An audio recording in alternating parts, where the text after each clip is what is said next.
नमस्कार, सम्मोह इंस्टीट्यूट सिक्कर ऐप पे आप सभी बच्चों का एक बार फिर से हार्दिक स्वागत है। आज बात करेंगे अपने क्लास की। देखिए, अपन ने लास्ट क्लास जो थी उसमें स्टार्ट कर दिया था किसको, पी ब्लॉक के तत्व, यानी पी ब्लॉक एलिमेंट से क्या होते हैं।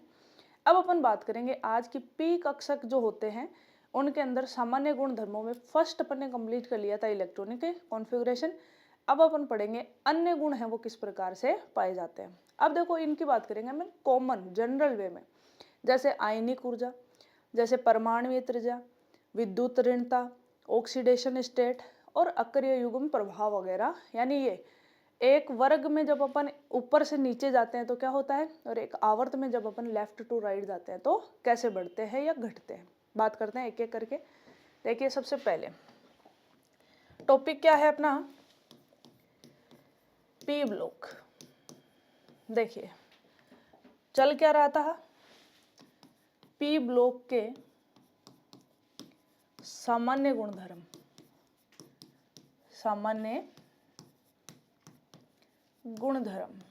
देखिए जी, फर्स्ट पढ़ लिया था अपन ने, इसमें क्या पढ़ा था, फर्स्ट इलेक्ट्रॉनिक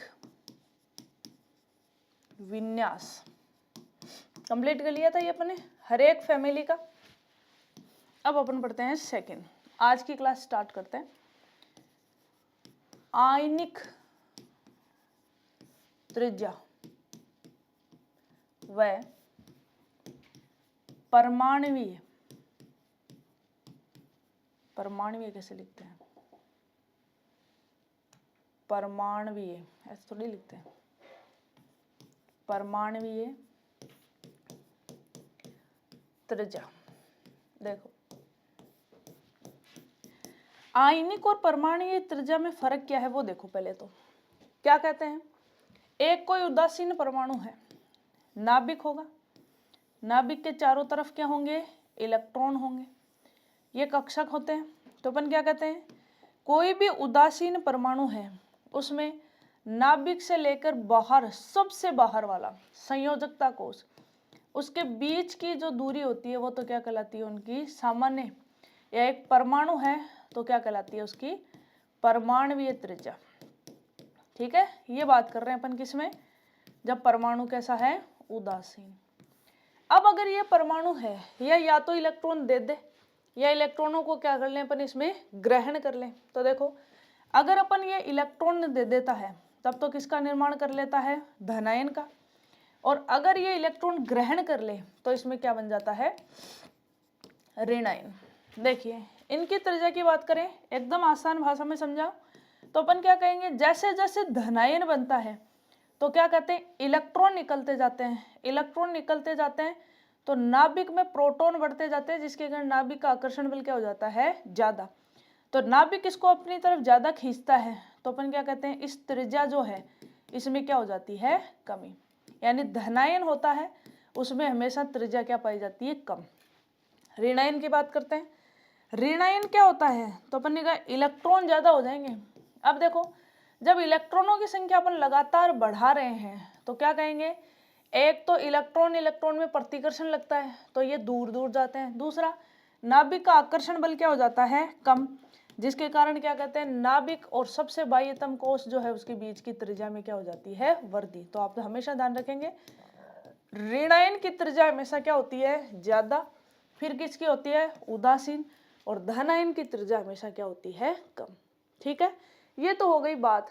तो देखो, ये धनायन और ऋणायन तो क्या है, आयन। तो जब इनकी त्रिज्या की बात करते हैं तब तो नाम आता है आयनिक त्रिज्या, और जब अपन नॉर्मल परमाणु की बात करते हैं तब नाम आता है क्या, परमाणुवीय त्रिज्या।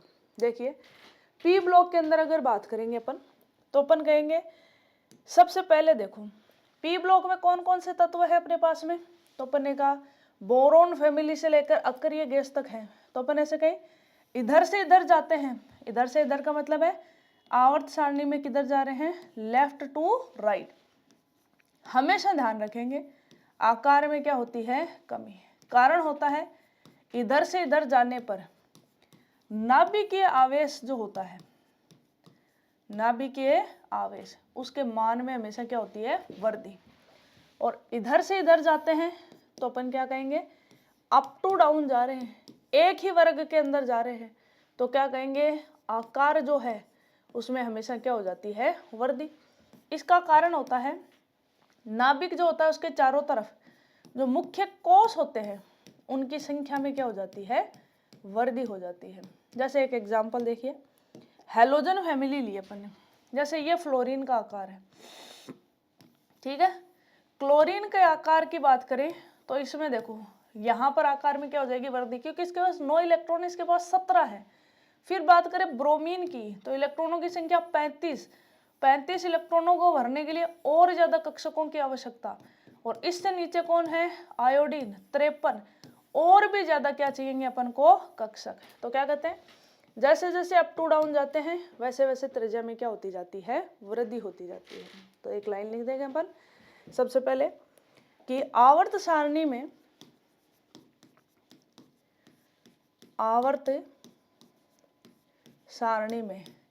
बाएं से दाएं, पर से नीचे, या अपन डायरेक्ट लिखेंगे L to R यानी लेफ्ट टू राइट जाने पर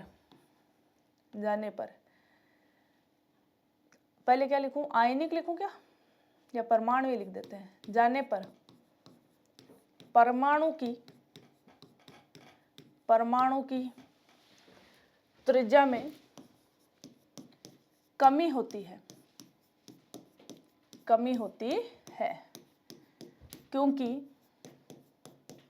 क्योंकि कारण देखो रे, ये नाभिक है। अब जैसे ये 1s2 है, फिर 2sp में देखो बात, ये कौन सा कक्षक है, s, इसमें 2 इलेक्ट्रॉन आ गए।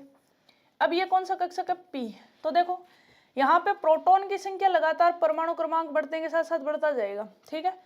यहाँ पे देखो जैसे 5 पे बोरोन आ रहा था, फिर 6 पे कार्बन, 7 पे नाइट्रोजन, 8 पे ऑक्सीजन, 9 पे फ्लोरीन, 10 पे नियोन। तो कोई कोष नहीं बढ़ रहा है, बस इस एक में इलेक्ट्रॉन की संख्या क्या है, बढ़ती जा रही है। दूरी क्या है, समान है, लेकिन प्रोटॉन जैसे जैसे बढ़ेंगे तो समान दूरी है तो इन पर लगने वाला आकर्षण बल है वो नाभिक क्या लगाएगा, ज्यादा। लेकिन ऊपर से नीचे जाते हैं तो कोष की संख्या में क्या हो जाती है, वृद्धि। जैसे 2s से किस में चले जाते हैं, 3s में, 3s से 4s में, 4s से 5s में, 5s से 6s में, इस तरीके से। तो क्या कहेंगे, क्योंकि नाभिकीय आकर्षण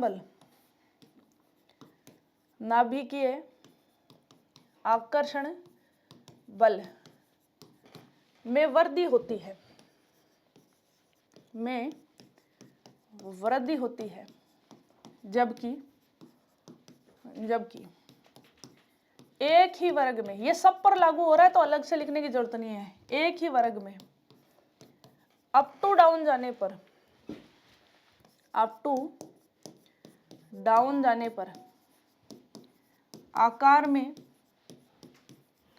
आकार में वृद्धि होती है, क्योंकि मुख्य कोष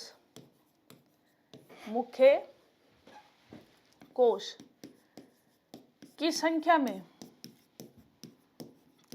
में या मुख्य कोष की संख्या बढ़ती जाती है।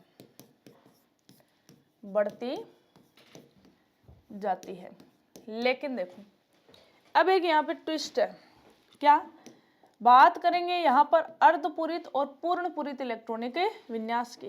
देखो जैसे अपन बात करते हैं बोरोन परिवार की, p में कितना इलेक्ट्रॉन होता है, 1, कार्बन परिवार में 2, नाइट्रोजन परिवार में कितने हो जाते हैं, 3, ठीक है। तो अब जब अपन चौथे की तरफ जाते हैं तो देखो जब 3 ही कक्षक हैं तो अपन इसमें 1 इलेक्ट्रॉन भरते हैं, इसका कोई स्थायित्व नहीं है, दूसरे का भी नहीं है, लेकिन तीनों भर दिए तो इसको बोलते हैं अर्धपूरित, यानी ये अपने आप में क्या हो गया, एक स्टेबल। लेकिन जब अपन इससे आगे जाएंगे तो अगले अपन को भरना पड़ेगा P4, तो अपन ज्यादा स्थायी से कम किधर जा रहे हैं, कम स्थायी की तरफ। फिर क्या है, 5वां, फिर छठा भरते इसको बोलेंगे पूर्ण पूरित। तो अर्धपूरित यानी आधा भरा हुआ और पूर्ण पूरित पूरा भरा हुआ, ये विन्यास होते हैं वो अन्य से क्या होते हैं, ज्यादा स्टेबल होते हैं, ठीक है। तो यहाँ पर एक लाइन लिखेंगे अपन, क्या कहेंगे, देखो ये तो हो गया कोष की संख्या। अब एक ध्यान रखना, p ब्लॉक के तत्वों में तीसरे व चौथे आवर्त की अपेक्षा, तीसरे व चौथे आवर्त की, या ऐसे लिखूं, तीसरे और चौथे आवर्त में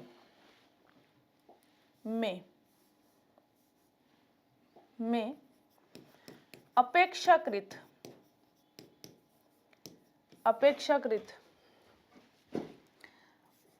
आकार में वृद्धि नहीं होती है, आकार में वृद्धि नहीं होती है। इसका कारण क्या है? अपन ने तो बड़ा ऊपर से नीचे जा रहे हैं तो लगातार आकार में क्या होगी? वृद्धि। लेकिन तीसरे और चौथे में जाते हैं तो आकार लगभग क्या पाया जाता है? आकार में वृद्धि नहीं होती। इनका आकार या इनके तत्वों का आकार, इनके तत्वों का आकार लगभग समान पाया जाता है, समान पाया जाता है। कारण देखो, क्योंकि इनके मध्य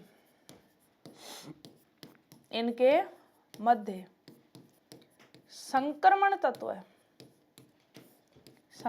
तत्व आ जाते हैं। जैसे एग्जाम्पल देखो इसका, जैसे पहले बात करें 13वें वर्ग में एल्यूमिनियम का आकार गैलियम के लगभग समान होता है। देखो फटाफट देखिए इसको, आवर्त सारणी की बात करते हैं। ये कौन सा ब्लॉक है? S block. फिर कौन आता है? D block. उसके बाद में कौन आते हैं? P block. देखो पी ब्लॉक कितने हैं?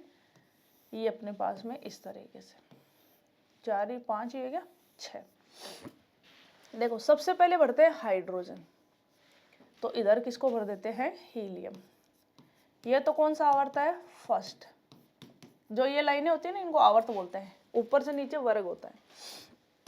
फिर कौन आता है? लिथियम। लिथियम के बाद में इधर कौन आ जाता है? बेरिलियम। लिथियम के बाद में बेरिलियम। फिर कौन आता है? Boron, carbon, nitrogen, oxygen, fluorine, neon. ये कौन सा आवर्त हो गया? तो बनेगा सेकंड। यहाँ पर भी कोई दिक्कत नहीं है। अब बढ़ते हैं नेक्स्ट आवर्त में, थर्ड में। नियोन के बाद में कौन आता है? Sodium, magnesium, aluminium, silicon, phosphorus, sulphur, chlorine और ये आर्गन। यहाँ तक भी कोई समस्या नहीं है। लेकिन अब समस्या है, अपने का ये कौन सा है? आवर्त थर्ड। अब आवर्त में फोर्थ में जाते हैं तो अपने का अप टू डाउन जा रहे हैं तो त्रिज्या बढ़नी चाहिए, लेकिन तीसरे और चौथे आवर्त की त्रिज्या लगभग क्या रह जाती है? समान। कारण देखो, आर्गन के बाद में कौन आता है? तो बनेगा पोटेशियम, कैल्शियम, एस ब्लॉक। लेकिन अब कौन स्टार्ट हो जाता है? D block. कौन कौन आता है? स्केडियम, टाइटेनियम, वेनेडियम, क्रोमियम, एमन, एफई। फिर कौन आता है? कोबाल्ट, निकल, कॉपर, जिंक। और एक यहाँ पर पाया जाता है इनके अंदर कि जैसे इनमें लेफ्ट टू राइट जाते हैं त्रिज्या में क्या होती है? कमी। इसे क्या बोला जाता है? त्रिज्या में संकुचन। देखो जब यहाँ से लेकर यहाँ तक लगातार त्रिज्या जो है वो क्या हो रही है? घट रही है। तो इसके आगे जैसे अपन आएंगे किसमें? गैलियम और जर्मेनियम में, तो क्या उल्टा लिख दिया, गैलियम, जर्मेनियम, इनकी बात करेंगे तो क्या कहेंगे? ऊपर से नीचे जाने पे बढ़ने चाहिए थे, लेकिन इनके बाद के 10 तत्व किसमें आ गए? डी में। और डी तत्वों के अंदर एक खास गुण होता है क्या? कि आकार में लगातार क्या होती है? कमी। आकार में लगातार कमी होती है तो घटते घटते घटते घटते त्रिज्या वापस किसके समान आ जाती है? इसके समान। तो क्या कहेंगे? ये जो अपने पास आवर्त थर्ड है, इसके सभी तत्वों का आकार लगभग आवर्त 4 में क्या रहता है? समान। फिर वापस 5th 6th 7th में जाते हैं, वापस त्रिज्या में क्या हो जाती है? वृद्धि। तो कॉमन स्टेटमेंट की बात करें तो क्या लिखेंगे? लेफ्ट टू राइट जाएंगे त्रिज्या घटेगी, अप टू डाउन जाएंगे त्रिज्या में क्या हो जाएगी? वृद्धि। ये था अपने पास में सेकंड, इनकी आयनिक और एक परमाणु की त्रिज्या। अब आते हैं थर्ड, आयनन विभव। आयनन विभव, देखो आयनन विभव भी बोलते हैं या आयनन ऊर्जा भी बोलते हैं। पहले तो देखो होती क्या है, किसी भी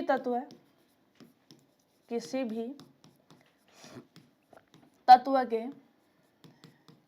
बाह्यतम या संयोजकता कोश में उपस्थित इलेक्ट्रॉन को निकालने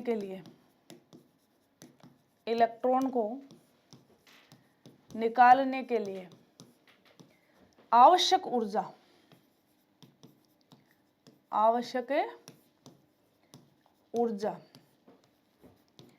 आयनन ऊर्जा या आयनन विभव कहलाती है।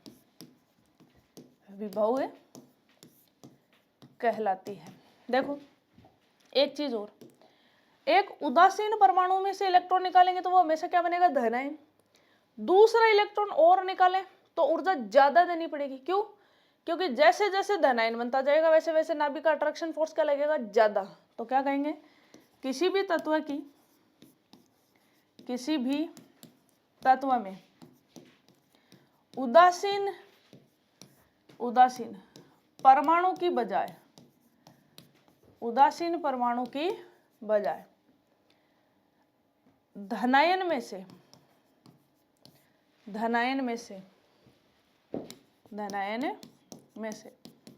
इलेक्ट्रॉन निकालना अधिक मुश्किल होता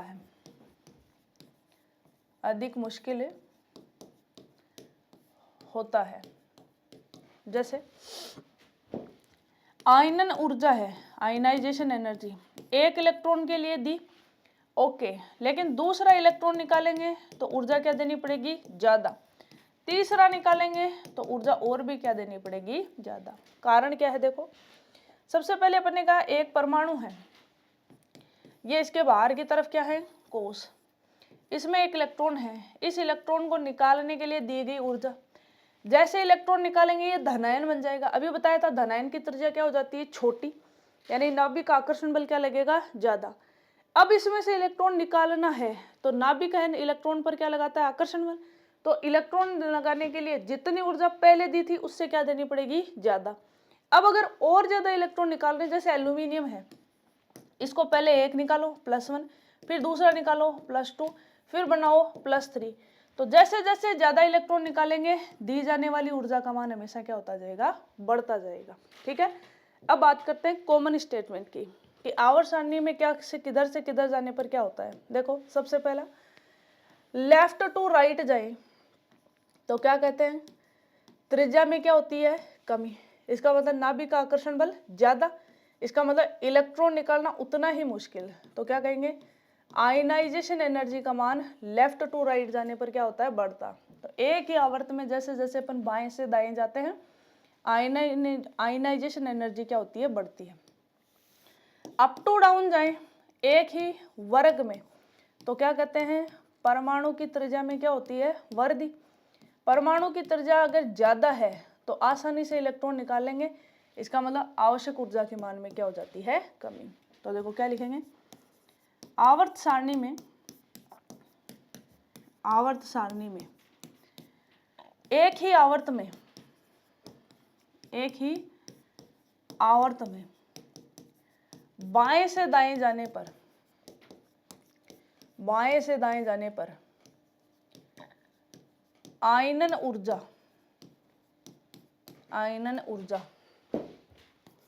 के मान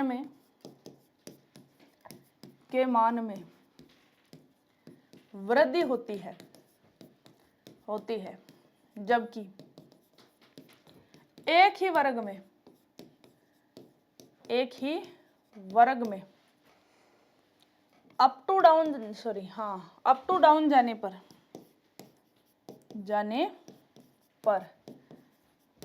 आयनन ऊर्जा,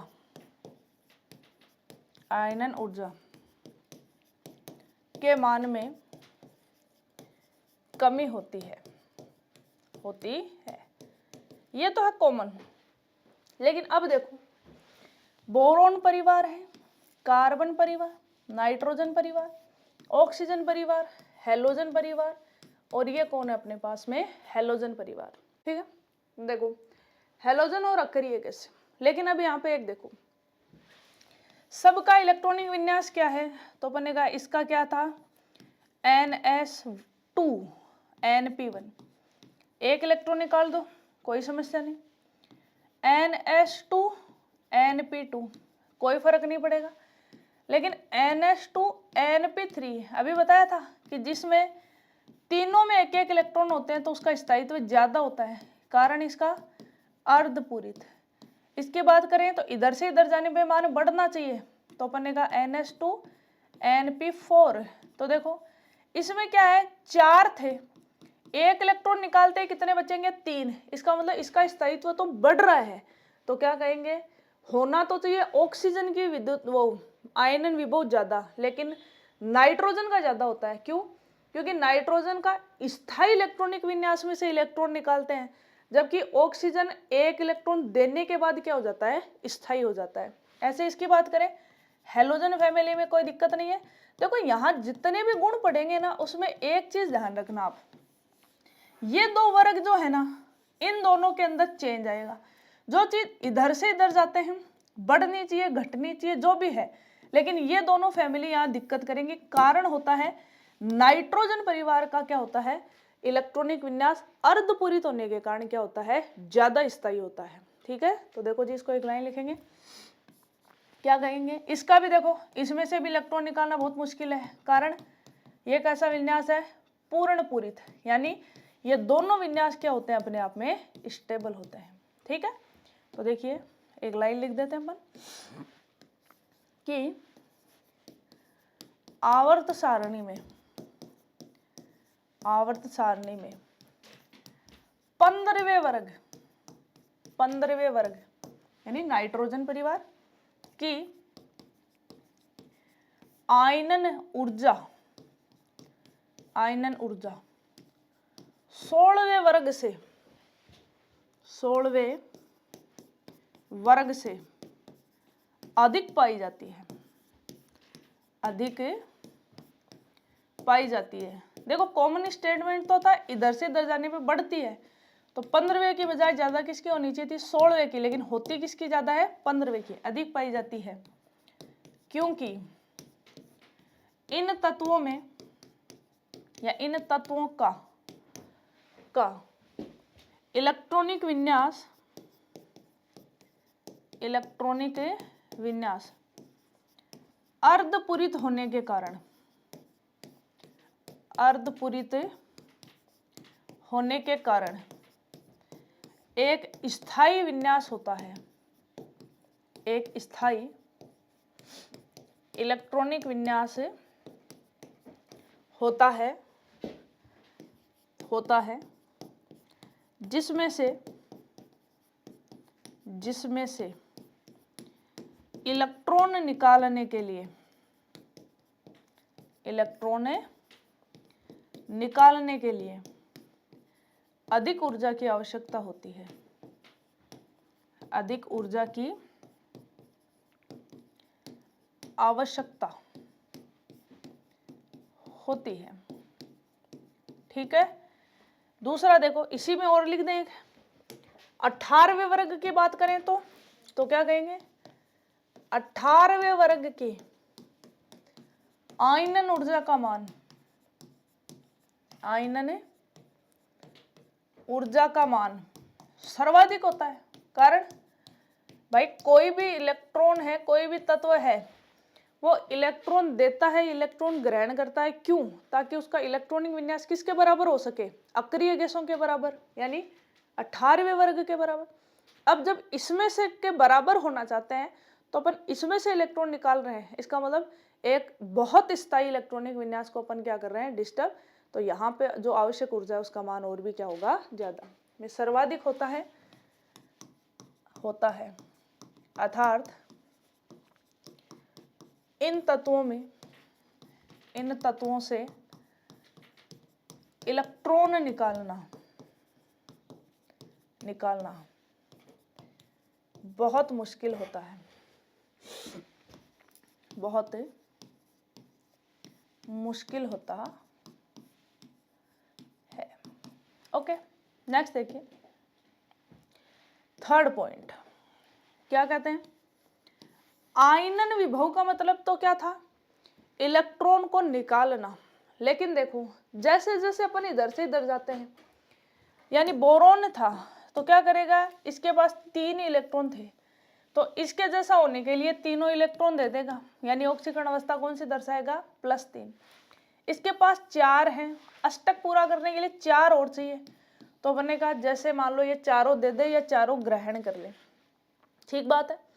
अब देखो इस नाइट्रोजन फैमिली के पास कितने इलेक्ट्रॉन है, 5 है, तो अष्टक पूरा करने के लिए या तो इसको 5 देने पड़ेंगे, तब तो ऑक्सीकरण अवस्था कौन सी आएगी, +5, या आसान तरीका क्या है, 3 को ग्रहण कर ले तो ऑक्सीकरण अवस्था कौन सी हो जाएगी। देखो जब भी इलेक्ट्रॉन ग्रहण करते हैं तो चार्ज कौन सा आएगा, नेगेटिव, इलेक्ट्रॉन देगा तो चार्ज कौन सा आएगा, पॉजिटिव। ऑक्सीजन की बात करें, टोटल इलेक्ट्रॉन कितने हैं, 6 दे दे तो +6, लेकिन तरीका आसान कौन सा है, 2 को ग्रहण कर ले तो ऑक्सीकरण अवस्था कौन सी हो जाएगी, -2। हेलोजन फैमिली देखो भाई कितने हैं इसके पास में, 7 दे दे तो +7, या 1 को ग्रहण कर ले, ज्यादा आसान कौन सा है, 1 को ग्रहण करने वाला। तो देखो एक चीज ऐसे भी, किसी भी स्पीसीज पे चाहे पॉजिटिव में हो चाहे नेगेटिव में, आवेश अगर बढ़ता है तो उसका स्थायित्व क्या हो जाता है, कम। तो ये +7 की बजाय कौन सी ऑक्सीडेशन स्टेट शो करेगा, -1। तो देखो -1 का मतलब इलेक्ट्रॉन जोड़ रहे हैं, तो यहाँ पर नाम आता है कि जब किसी परमाणु में 1 इलेक्ट्रॉन जोड़ते हैं तो यहाँ जो ऊर्जा होती है वो क्या कहलाती है, इलेक्ट्रॉन बंधुता। तो देखिए नेक्स्ट पॉइंट आता है अपना थर्ड, अलग टॉपिक लिख दो, मैं इसको अलग पेज से लिख देते हैं। थर्ड, इलेक्ट्रॉन बंधुता। इलेक्ट्रॉन बंधुता देखो भाई, सबसे पहले तो एक सिंपल बात करें कि होती क्या है, तो क्या कहेंगे, किसी भी गैसीय विलगित निकाय के बाह्यतम कोश में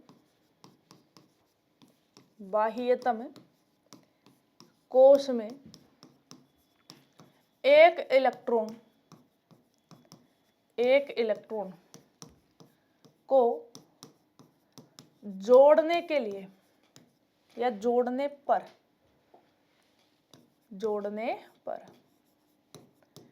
मुक्त होने वाली ऊर्जा उस परमाणु की या उस निकाय की, परमाणु या निकाय की इलेक्ट्रॉन बंधुता कहलाती है। इलेक्ट्रॉन बंधुता कहलाती है। देखो पहली चीज देखो, एक कोई भी परमाणु है अपने पास, इसके अंदर जैसे ये कक्षक है, जितने प्रोटॉन हैं उतने ही इलेक्ट्रॉन हैं, यानी कैसा है ये, उदासीन।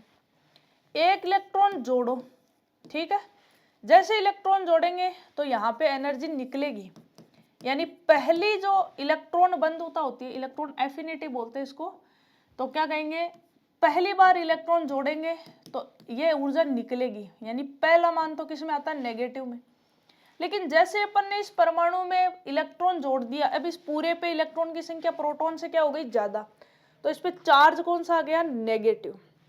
तो अपन ने क्या, जैसे क्या था, क्लोरीन था, एक इलेक्ट्रॉन जोड़ दो, क्या बन गया, Cla-।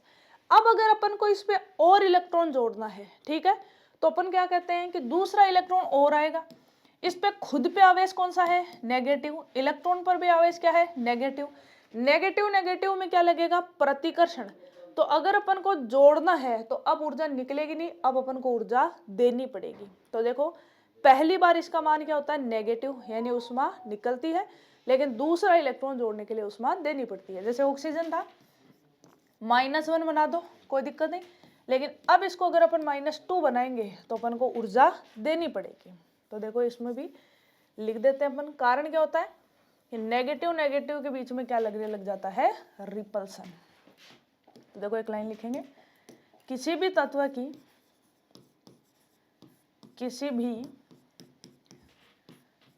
की प्रथम इलेक्ट्रॉन बंधुता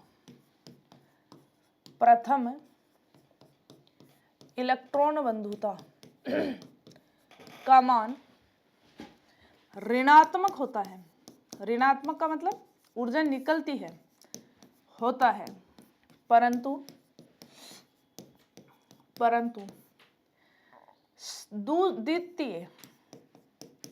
द्वितीय इलेक्ट्रॉन बंधुता का मान धनात्मक हो जाता है, यानी अब देनी पड़ेगी, हो जाता है। कारण लिखने की जरूरत नहीं है वैसे तो, फिर भी लिख देते हैं। एक इलेक्ट्रॉन देते ही परमाणु क्या बन जाएगा, ऋणायन। तो क्या कहेंगे, ऋणायन व इलेक्ट्रॉन के मध्य सेम आवेश होने के कारण क्या लगेगा, प्रतिकर्षण। ओके जी, अब बात करते हैं आवर्त सारणी में। तो आवर्त सारणी में अगर बात करें किसकी, इलेक्ट्रॉन बंधुता की, तो देखो इसमें एक कोई विशिष्ट क्रम नहीं पाया जाता है, यानी ऐसे नहीं कह सकते कि लेफ्ट टू राइट जाने पर ये होगा, अप टू डाउन जाने पर ये होगा, ठीक है। सबके अपने अलग अलग कारण है, तो इनको अपन अलग अलग करते हैं, फिर सभी तत्वों का एक क्रम लिख देंगे। देखो सबसे पहले बात करते हैं अक्रिय गैसों की। तो क्या कहेंगे, 18वें वर्ग के तत्वों का इलेक्ट्रॉनिक विन्यास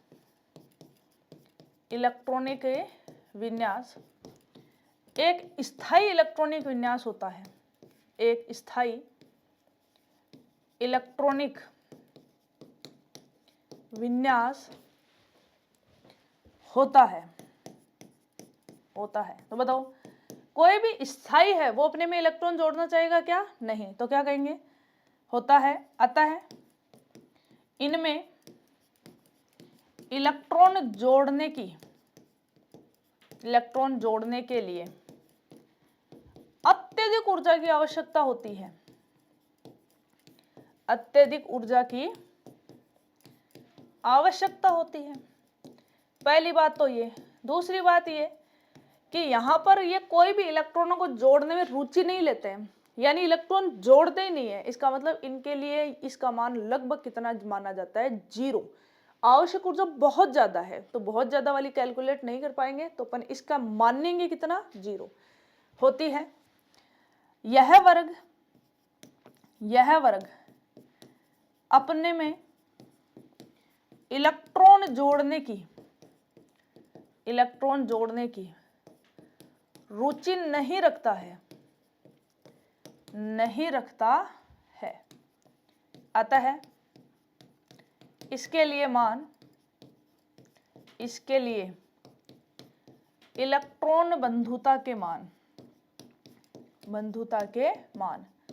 शून्य माने जाते हैं, ठीक है। तो क्या कहेंगे, 18वां वर्ग होता है, उसका इलेक्ट्रॉनिक विन्यास कैसा होता है, स्थायी। और स्थायी इलेक्ट्रॉनिक विन्यास के कारण इनमें इलेक्ट्रॉन जोड़ने की टेंडेंसी बिल्कुल भी नहीं पाई जाती है, तो मान कितना मान लेंगे, 0। नेक्स्ट देखो, अब अगर बात करें अपन को इसकी नाइट्रोजन फैमिली और ऑक्सीजन फैमिली की, तो देखो भाई क्या कह रहे हैं अपन, नाइट्रोजन फैमिली का विन्यास कैसा होता है, अर्धपूरित। तो ये भी अपने में इलेक्ट्रॉन जोड़ने की टेंडेंसी नहीं रखेगा, तो क्या कहेंगे, 15वें वर्ग के तत्वों में भी 15वें वर्ग के तत्वों में भी अर्धपूरित इलेक्ट्रॉनिक विन्यास होने के कारण इनकी इलेक्ट्रॉन बंधुता, इनकी इलेक्ट्रॉन बंधुता का मान भी 16वें वर्ग की अपेक्षा कम पाया जाता है। वही बात है कि ये भी स्थायी विन्यास है तो ये भी अपने में इलेक्ट्रॉन नहीं जोड़ेंगे। ठीक है, सबसे अधिक आसानी से किस में जुड़ेगा? हेलोजनों में। क्या कहेंगे? सबसे आसानी से इलेक्ट्रॉन ग्रहण करने की क्षमता हेलोजन फैमिली रखती है, हेलोजन परिवार रखता है। कारण क्या है? क्योंकि इनमें इलेक्ट्रॉन जुड़ते ही इनका इलेक्ट्रॉनिक विन्यास स्थायी इलेक्ट्रॉनिक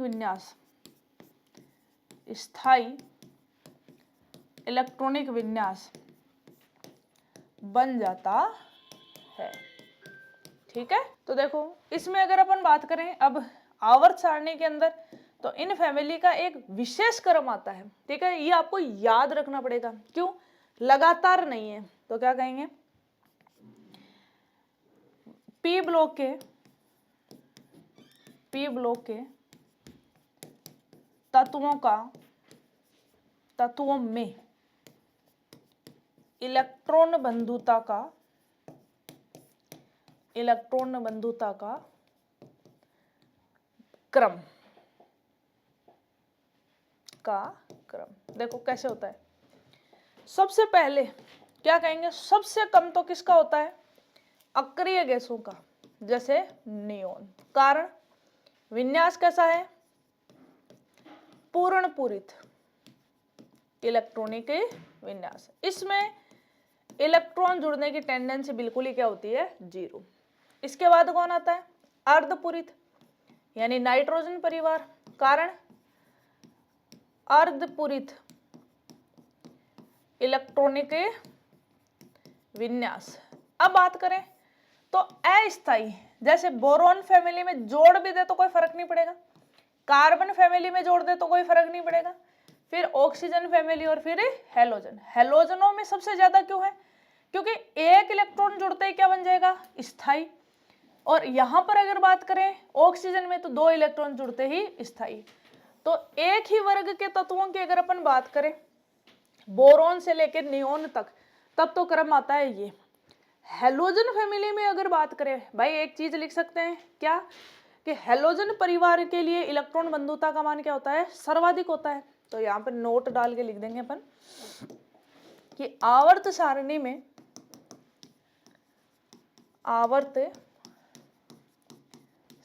में हेलोजन परिवार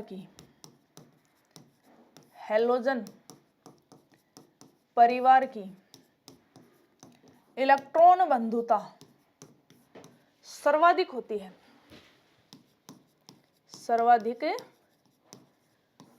है, ओके। लेकिन एक चीज देखो, हेलोजन फैमिली की भी बात करें तो कौन है? फ्लोरीन, क्लोरीन, ब्रोमीन और आयोडीन।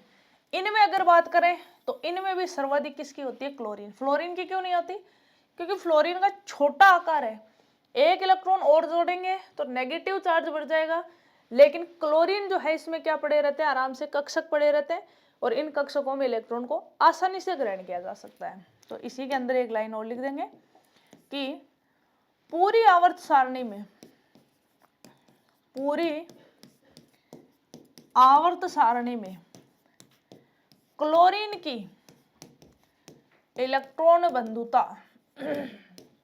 क्लोरीन की इलेक्ट्रॉन बंधुता सर्वाधिक पाई जाती है,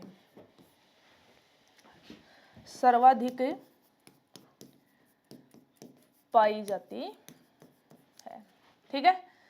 तो ये थी अपनी आज की क्लास, जिसमें अपन ने किस किस को कंप्लीट किया। सबसे पहले आयनन ऊर्जा क्या होती है, तो अपन ने कहा एक इलेक्ट्रॉन को किसी भी तत्व के बाह्यतम कोश में से एक इलेक्ट्रॉन को निकालने के लिए आवश्यक ऊर्जा क्या कहलाती है, उसकी आयनन ऊर्जा कहलाती है।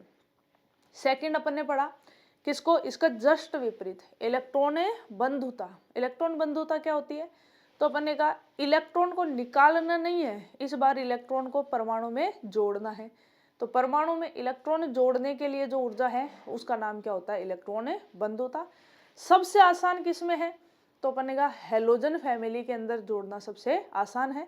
इसका मान क्या पाया जाता है, सर्वाधिक। हेलोजनों में भी सर्वाधिक किसका होता है, क्लोरीन का। यहाँ तक कोई समस्या नहीं। फिर इसके अलावा एक टॉपिक पढ़ा अपन ने, क्या पढ़ा, त्रिज्या। त्रिज्या दो प्रकार की है, उदासीन परमाणु है तब इसको बोलेंगे परमाणुीय त्रिज्या।